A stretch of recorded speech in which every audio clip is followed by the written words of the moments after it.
All righty, welcome to another episode of the Lockdown Podcast.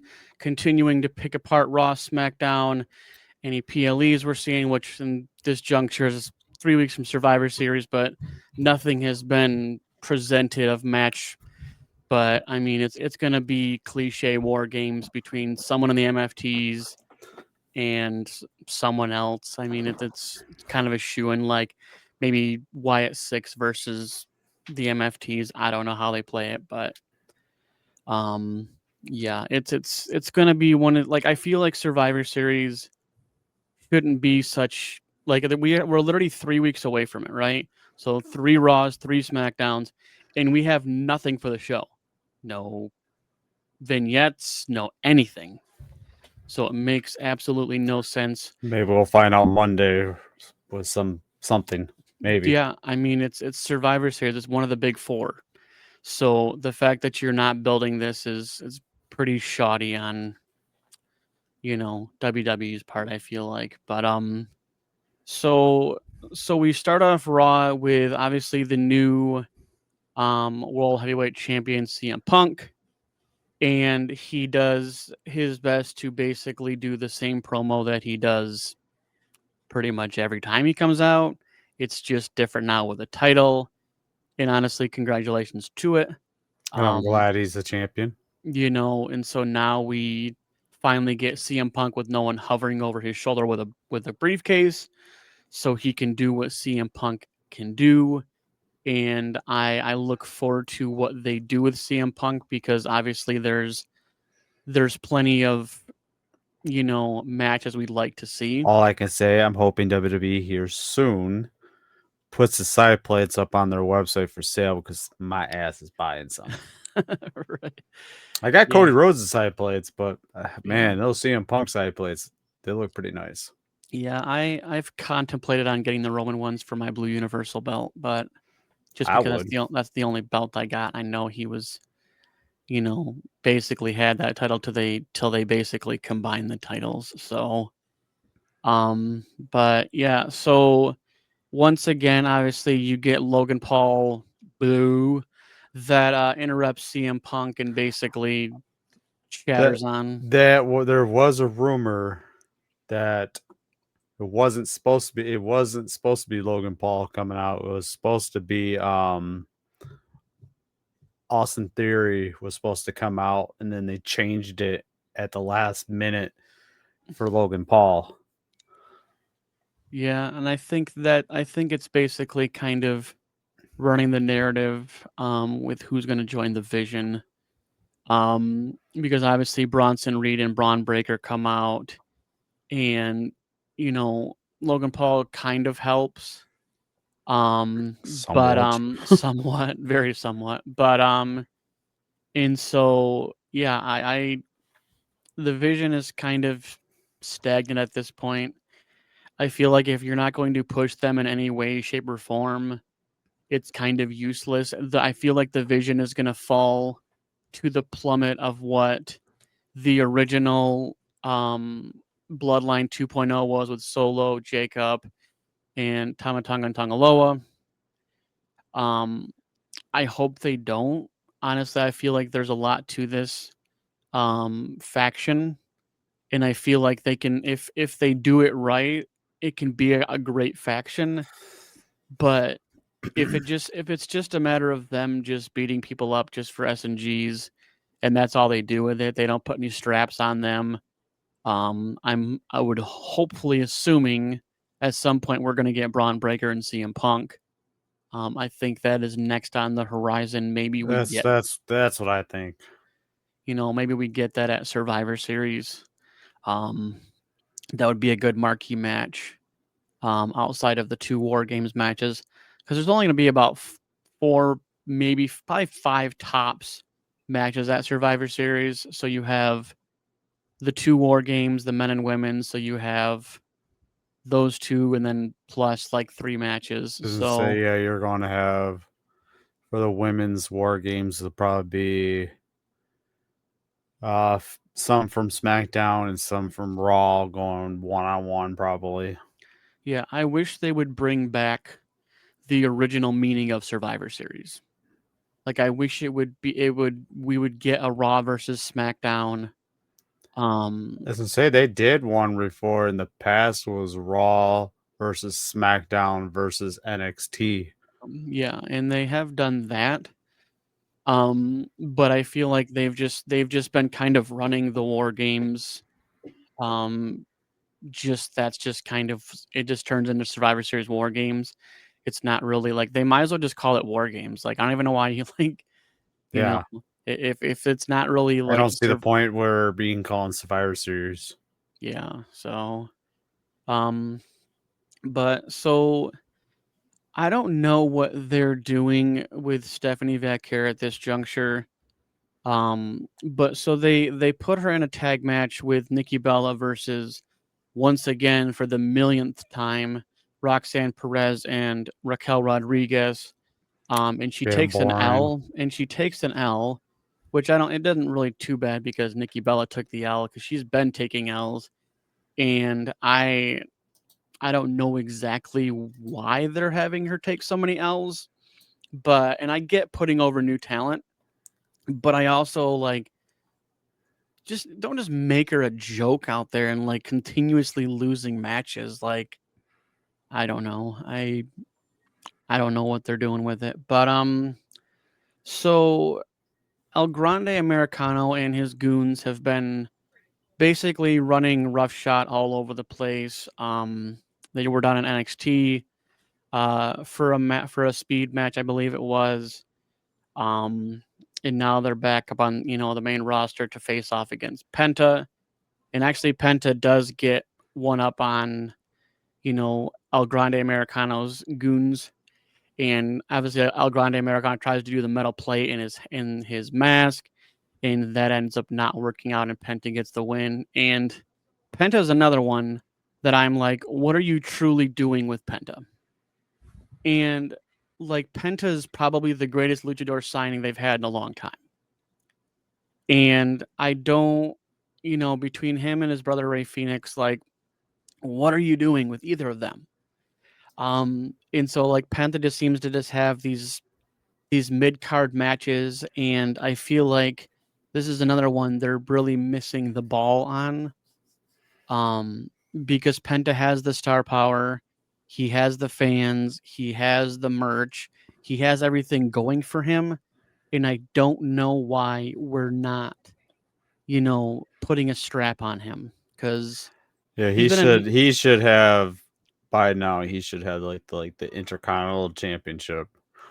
Yeah, That or one of the tag titles. yeah, I in because they did that with um well maybe with what's his face Dragon Lee and AJ Yep. Styles, but like I feel like it would be best, in my opinion, to bring Ray Phoenix and Penta back together And because have them as tag team champions. they're on separate shows. So I feel like if you're not going to do a much with them, you might as well put them together and let us have great matches, lucha style, to its greatest.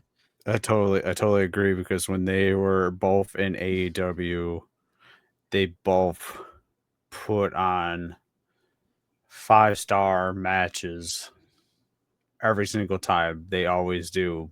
Their skills together just perfect. Yeah. They And match up great. yeah, and it's just another sign of WWE really not doing a whole lot.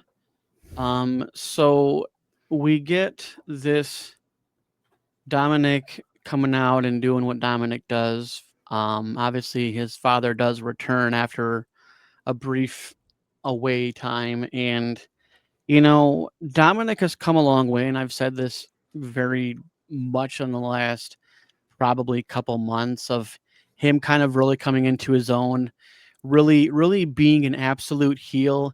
And Definitely. in professional wrestling, whether you love me or you hate me, the job is to make you feel something as a fan. And he And is the only person that won a championship and still holding the championship since last WrestleMania. He's the last one on both nights that still has the title to this day. And whether you think his tactics are underhanded, I mean, you think of all the dirtiest players, your Ric Flairs, your Eddie Guerreros, even like Edge, Christian, like you think of a lot. Chavo Guerrero. Yeah, you think. I mean, there is a long list of people that have done the same thing, and most of them are probably most of them are on their way to the Hall of Fame, if not in the Hall of Fame. Yep. So like, and Dominic has a point, because guess what? Finn and JD, I don't know what they're doing. Raquel Rodriguez and Roxanne Perez, well, they don't have gold on them. So you're left with essentially Dominic being the only champion, and not just a champion, a double champion. And I don't know exactly what they're doing in AAA with him. I haven't really watched any AAA. And plus, on top of it, lately they haven't been showing the whole Judgment Day on TV anymore.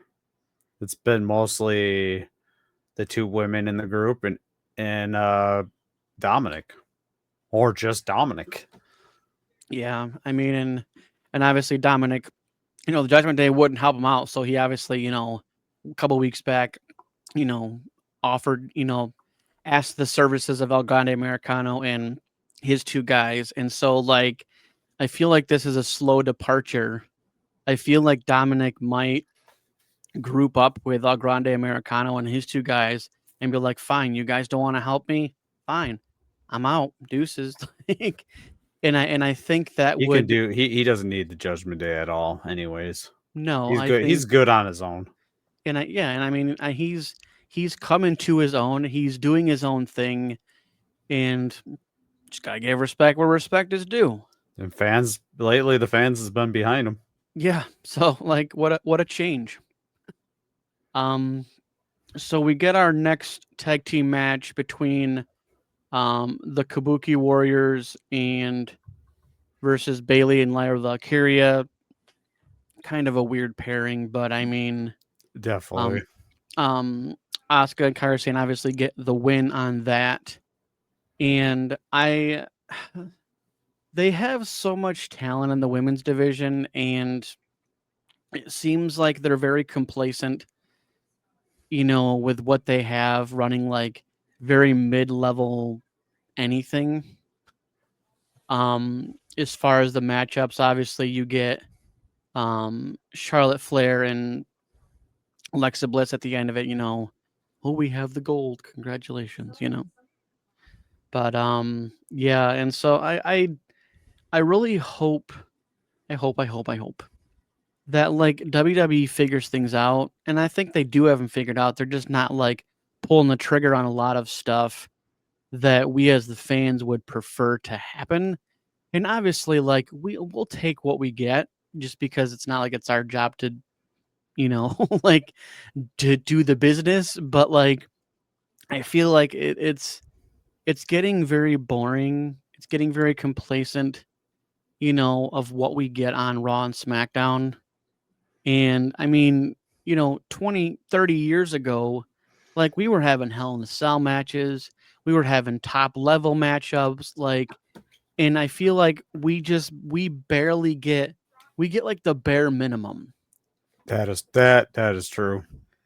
And so like, I just, how did we get from where we were?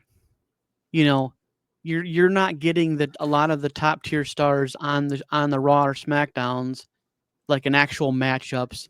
Back in the day, you had The Rock, you had Stone Cold, you had Undertaker, HBK, Triple H. Like you had all these guys on just regular shows. Yeah, they're being the main event fighting each other. Exactly. And so now we're getting like kind of boring, contract signings. I think contract signings are the dumbest thing ever. If they had to do contract signings, they need to do that shit at the beginning of the show. And I don't even they don't even need them. All it takes is Nick Aldis or Adam Pearce to say it's official. That's it. That's all he needs. He makes matches throughout the whole freaking night on the fly. Why do we need contract signings? Like, people don't want to go to a show to see a contract signing when 95% of the time they end up in the same way. Yep, somebody through the table. Yeah, I mean it's just silly. It's I It's wa- usually the one that's going for the table is been lately usually the person with the title. yeah. Yeah. It's just boring, and it's like 20 minutes of not wrestling content. Like, if you want to do that on X, go for it. Go post it on the WWX page. I don't care. X, their Instagram, TikTok, Yeah, whatever. I mean anything. It just doesn't belong on TV because it's not a thing. Contract signings are not a thing. Like, if someone doesn't sign a contract, it doesn't matter. As soon as they say it's official, it's a match. Simple as that. Yep. So speaking of AJ Lee and Dragon Lee, or AJ Styles and Dragon Lee, so Finn Balor and JD McDonough do get their rematch, which they're so wishy-washy with rematch clauses. They definitely are. And they were supposed to be done away with them, but they're not. But AJ Styles and Dragon Lee do get the win. So now that Finn and JD, don't have anything left to go for the titles, I feel like this is again prime time to start to see the dismantling of Judgment Day, because we've been talking about this for legitimately months. Yeah, just like we've been saying, the first person's going to leave is going to be Finn Balor. Yeah, I mean, either him or Dominic. Yeah, I mean, I want it to be dismantled. I want it to be done. Like, there's way too many cracks in the Judgment Day as far as who's leading it, who's anything, and so I just want them to be done. Just pull the trigger. Me too. Have a fight ensue between members, and then just be done with it. But so our main event of the night is CM Punk and Jey Uso versus Braun Breaker and Bronson Reed. Obviously ends in a double count out.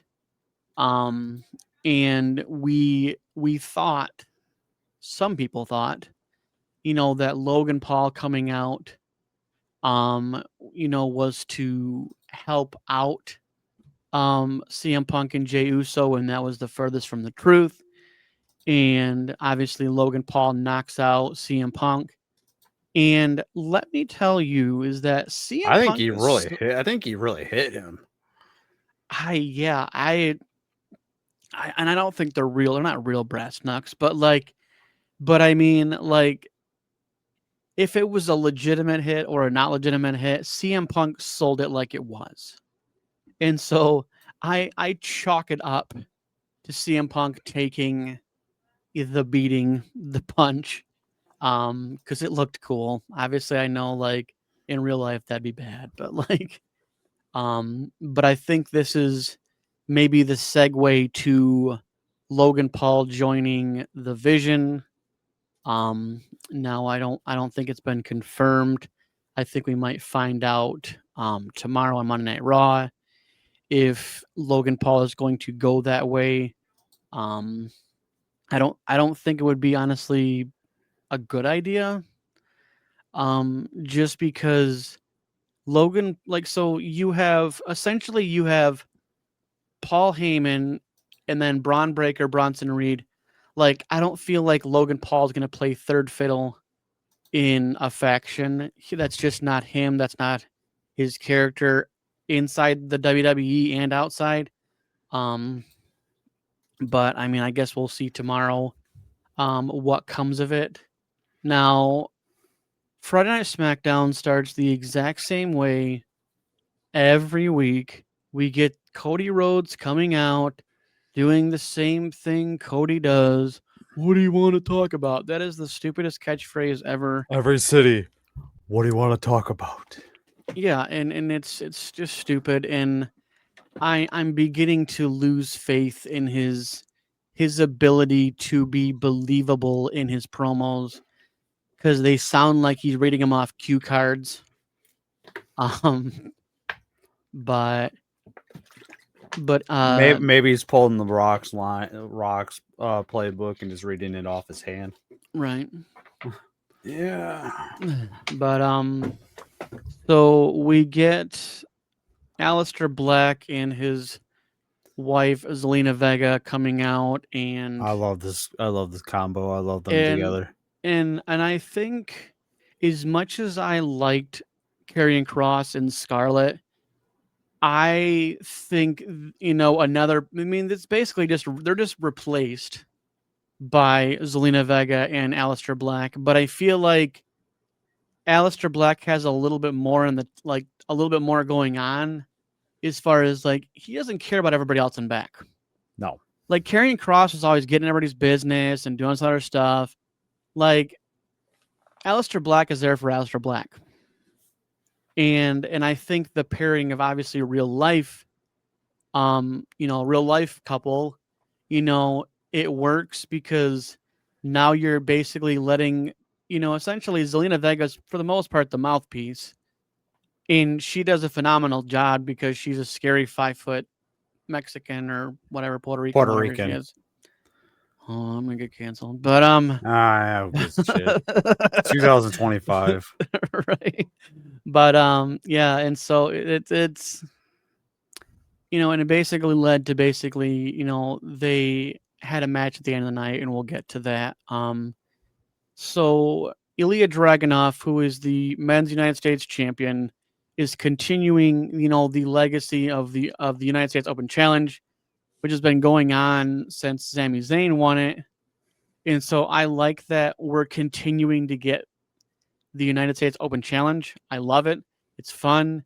It's, it's kind of a surprise, to who comes out. It could be anybody from, Raw, SmackDown, NXT, AAA, anything. And so I like the mystique and the kind of the mystery of who's going to come out. But obviously this past week we had Tommaso Ciampa and Johnny Gargano come out, and turns out that Johnny Gargano was going to be the competitor. And Ilya Dragunov is a beast. Oh yeah. Like for being a smaller guy, you have a cruiserweight that's legitimately throwing people around the ring. And obviously they're not big competitors. It's not like he's throwing, Otis or something, but but I mean, he's pound for pound, man. And I love his finish. I love his his original, his actual finisher, his secondary finisher, one of his kind of third kind of bigger moves. And I think the H bomb is cool.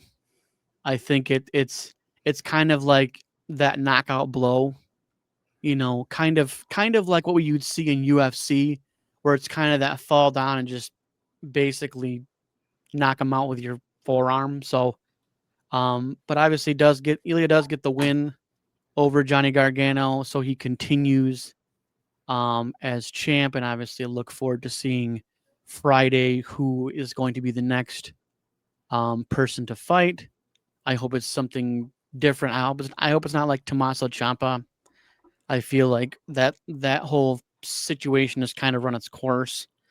But I guess we'll look to see. It's fun. So Jade Cargill has, won at Saturday night's main event. And I absolutely love the character in the bravado and that bitch mentality of Jade Cargill as the champion. I think it's great because now she can just be who she wants to be, right? She's not playing the buddy stuff with Bianca and Naomi. She's not doing any of that. Doesn't have anybody in her corner. They just let it rip and let her do what she wants. In this character that she has going on right now, I look forward to the good matches that she has. Because I'm thinking she's gonna hold this till at least, I would say, Royal Rumble minimum. Um, Maybe they'll make her hold on to it when Naomi comes back. you They know, did have a rival with each other. I mean Naomi's knocked up. I mean she's gonna be out till probably the probably not till like SummerSlam next year, if not Survivor Series next year. I don't think Jade will hold it that long. Who Um, knows? but I mean, who knows? It is But I think, WWE. I mean, they are in the business of, the top tier champions holding titles for a while. Obviously Tiffany had like 300 something days. You I got mean, Cody Rhodes. Cody, with the exception of losing to John Cena and then getting it back anyways.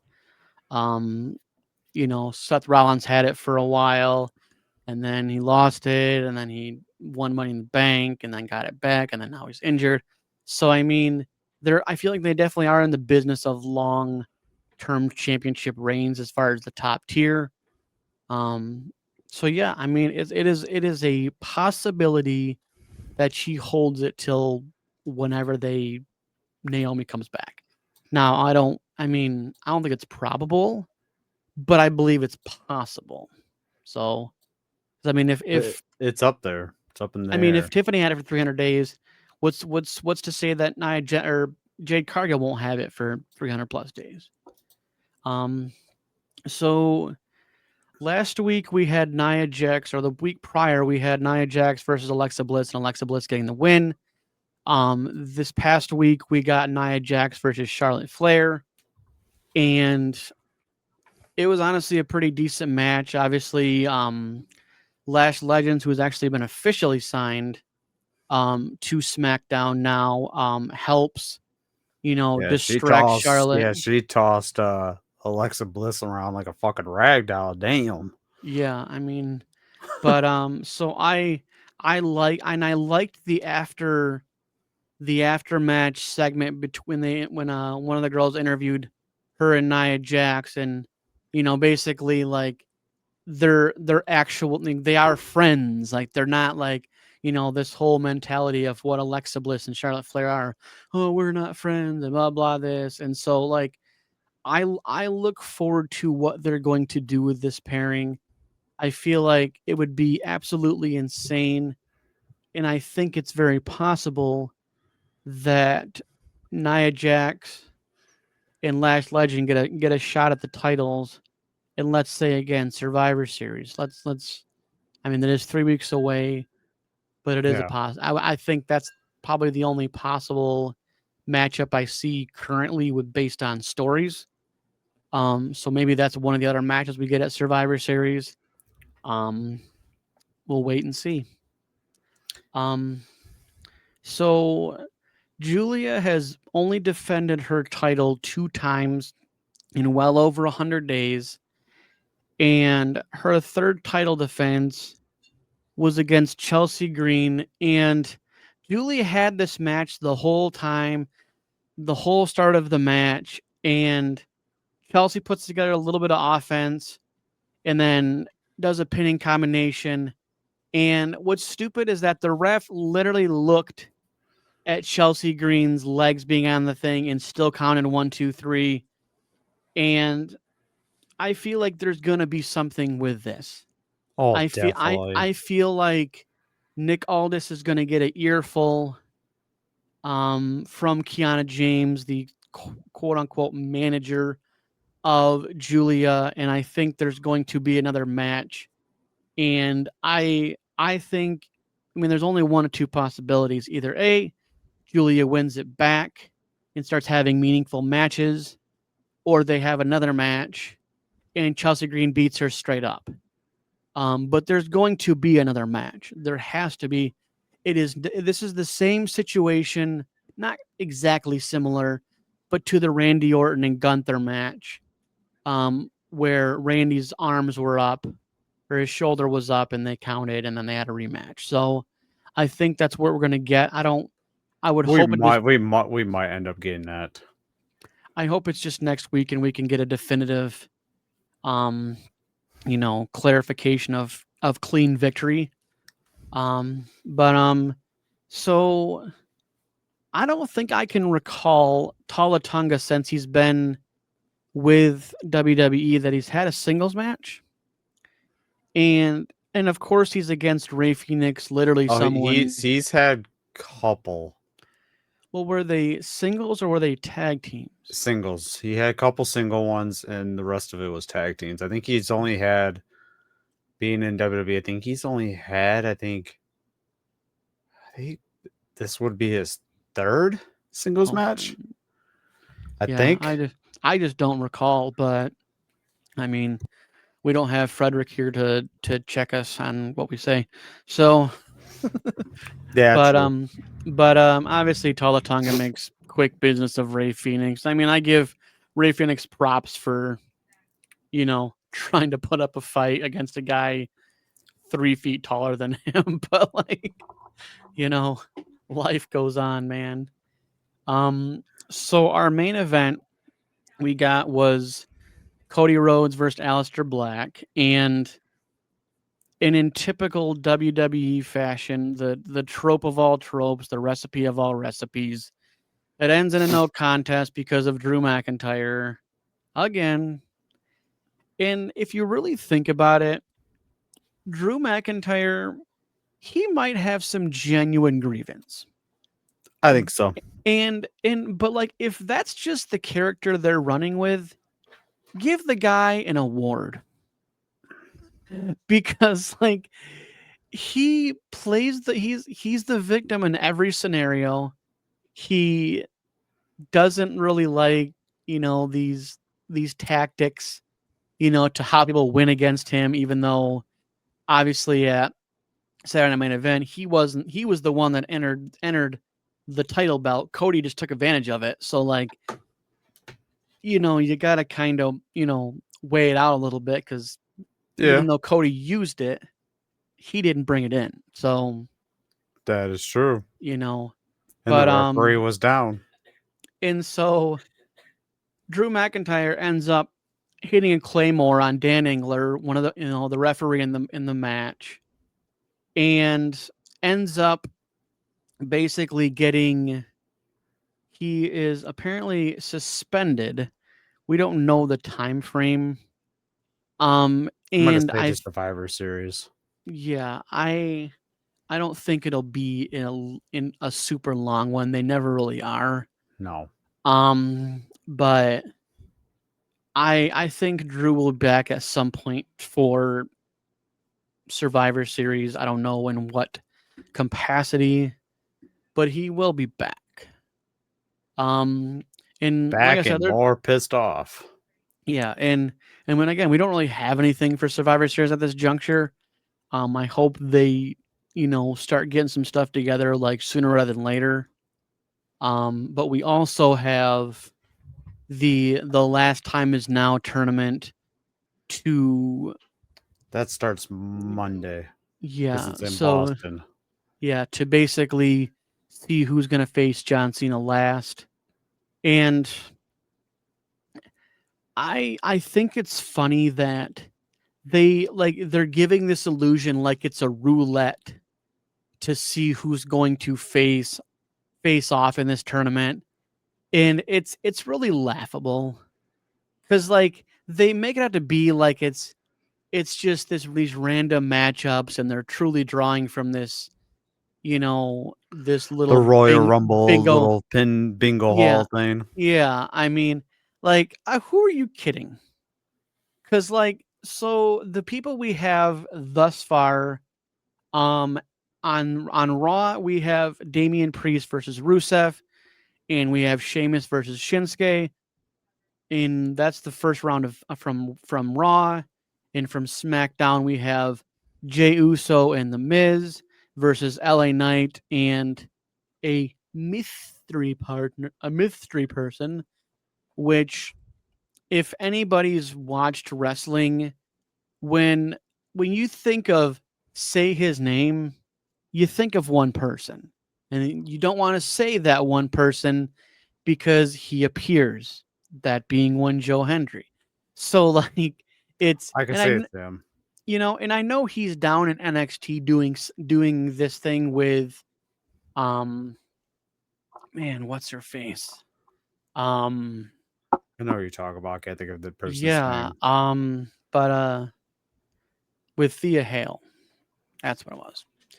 And so I mean, for all intents and purposes, maybe it isn't him, but like when he like looks at it and he wants to be, it's a mystery. It's either Joe Hendry or like someone from like TNA TNA. maybe, or maybe someone from NXT. You know, I don't know. Everybody, I watched it. I did watch an interview with Tony Khan talking about Edge being gone doing, I think he was doing a TV show or a movie, and then he asked him, "How would you feel if Edge went back to WWE for just one match against John Cena?" He goes, "That's not going to happen. Yeah, I mean, I won't allow that to happen." and I mean, Edge is on the downslope. I mean, the guys literally went from going to AW being Adam Copeland, then to Copeland, and now he's Cope. Like, what's next? Cope? Like, you can only take away so many letters of his name. But yeah, I mean, I hopefully we find out something. I hope it's actually an exciting Return for yeah. one night. Yeah. I mean, I don't care who it is. I just like, I want it to be worthy of actually being a true mystery. And they really like, there's not a lot of rumor mills of who it could be either. So like, I like when something is truly a surprise and a secret, and that, all these other, I mean, I love watching the rumor mills and stuff on YouTube, and watching a lot of these WrestleMania and Cage Side and all this other, I love it. But at the same token, like, I hate it because they go down the pipeline and they're like, well, Dave Meltzer said this and Ringside said this, and like, and so like they ruin it for people. And they have millions of, they have, some of them have 500,000, million, 2 million plus subscribers, and people are going to see those videos, and I feel like it ruins wrestling a little bit, Agree. because when, and they realistically, Dave Meltzer shouldn't be saying shit, but I guess that's just the insider scoop stuff. And I feel like they need to do away with all these rumor mills and all these PW insiders and these Dave Meltzers and all these guys, because they'll sit there and be like, oh, well, I think it might be this, and I think it might be that. Because like when we were at WrestleMania 38, if no one knew it was Cody Rhodes, it still was a pop. It was still a big pop. It was definitely a pop. That It whole was crowd still went it was crazy. it was still an amazing, crazy loud pop. They did say his pop and Bray Wyatt's pop, when they both came back, were the two biggest pops WWE's had in a long time. Yeah, and I want to be surprised. Me too. And that's my biggest thing in WWE, is that I want these big surprises to be surprises. Because like, Not rumors, not stuff yeah, that's been leaked. yeah. I mean, if you like, you think of like John Cena's return super early from an injury and showing up at Royal Rumble, you think when AJ Styles, That was nobody saw that coming. Not even Triple H. When he had that reaction when John Cena came out as number 30, he was like, "Holy shit, are you kidding me?" yeah, and I really think that they over exaggerate the time frame, just so that either A, they can stay out that amount of time frame till they have a story for them, or B, have them show up early and act like it was some miraculous thing. Yeah. But like, you have the handful of surprises at Royal Rumble, Edge when he came back, you had, the John Cena when he came back. And I was shocked to see Edge come back. you I know didn't it, know that would ever happen. and the same thing like when AJ Styles, right? When AJ Styles returned, it was insane.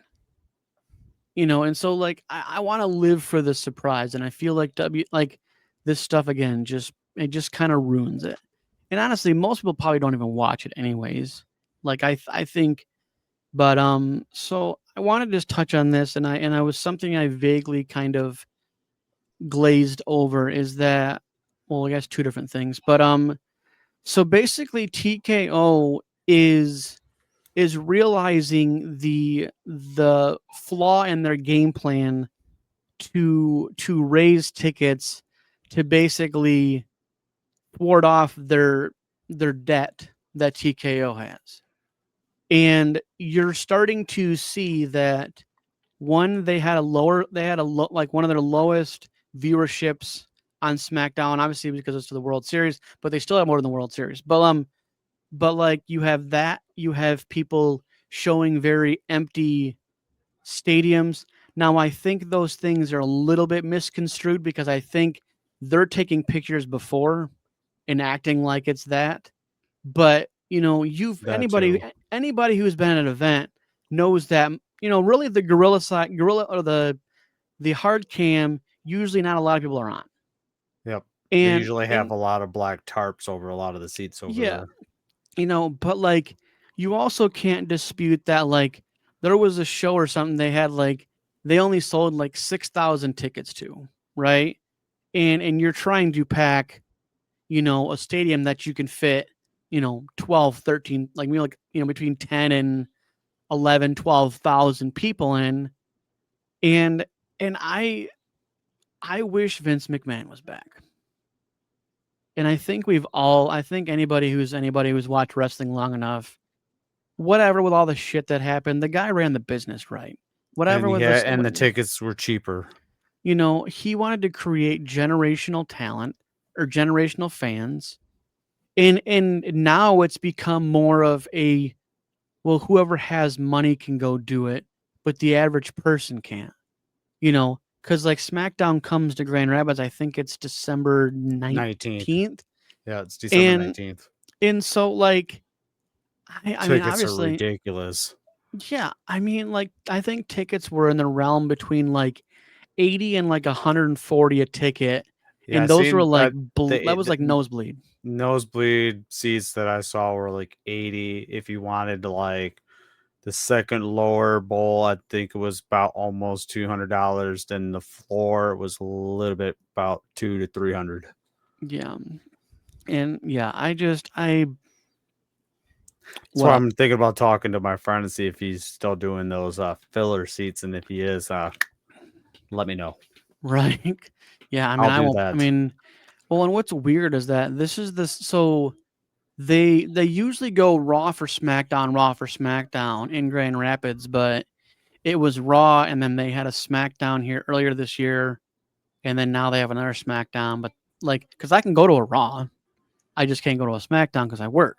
So like, let's just say Raws that come to Grand Rapids, it's almost every 3 to 4 years. Yeah, it's mostly SmackDown. Yeah, so it's, but yeah, I forgot the other thing I was thinking about, but because that's just how my brain works. But yeah, I mean, we will just put a pin in this, and we will just kind of wait and see what comes of Raw and SmackDown this week. See really what comes of plans for Survivor Series, because like I don't want them to have any kind of John Cena tournament matches on a PLE. I don't want it to the final. And so I really hope that like this is just a Raw and SmackDown, like 2 matches every week or whatever, however they pan it out. So I think they said it was like 16 participants, and so right now we're like halfway through that. I know he has I think a match at Survivor Series, and then his final match is at that Saturday night main event in Washington DC. Yeah, so but yeah, so I mean we'll put a pin in this and we'll see what happens. This is the Lockdown Podcast. Peace.